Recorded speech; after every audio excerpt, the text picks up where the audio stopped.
എന്താ അമ്മ പറ്റിയോടെ ഇരിക്കണു? ഒന്നും പറ്റാല്ല. ഞാൻ അപ്പോൾ അവിടെയും ഇവിടെയൊക്കെ പോയി വരാം. നേരം 10 മണി 10:30 ആയില്ലേ. എത്ര പണികളുണ്ട് ഇനി ഇവിടെ എടുക്കാൻ. എനിക്ക് വയ്യേനിമ്മ, അല്ല ഞാൻ ഇവിടുത്തെ പണിയൊക്കെ എടുക്കുമല്ലോ. എനിക്ക് വെയ്യാന്ന് വെച്ചാൽ ഇനി ഇവിടെ വേലക്കാളെ വെക്കണം. അങ്ങനെയല്ലമ്മ, വേലക്കാളെ വെക്കണം എന്നാ ഞാൻ കാര്യം തരട്ടെ. എനിക്ക് വെയ്യേലും ഇല്ലേലൊക്കെ ഞാൻ ഇവിടുത്തെ പണിയൊക്കെ എടുത്ത് വൈകുന്നേരം ഇവിടെ ഇരിക്കും. അപ്പം ഉണ്ടാവും ചായ ആയോ കടി ആയോ വെച്ചാണ്. വേലക്കാളെ വെക്കാൻ ഇവിടെ പൈസ ഒന്നും ഇല്ലാന്നില്ല, നല്ലോണം എനിക്ക് അറിയാലല്ലേ. പിന്നെ ഇന്നെ കെട്ടിയവനാണെന്ന് വെച്ചെങ്കിൽ ഒരു മൊരടൻ തന്തയാണ്. അവൻ എന്തെങ്കിലും ഒരു കാര്യം കേട്ടതായിട്ടൊരു ചരിത്രം ഉണ്ടാവും.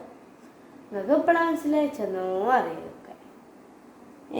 പിന്നെ ഓനെ കെട്ടിയോളും കെട്ടിയ പെങ്ങന്മാരും കുട്ടികളൊക്കെ വരികയാണെന്ന് വെച്ചെങ്കിൽ അവന് നല്ല ഇഷ്ടമാണ്. അവൻ ഒരു പിന്നെ മാണ്ടാത്തരം ഉണ്ടാവില്ല.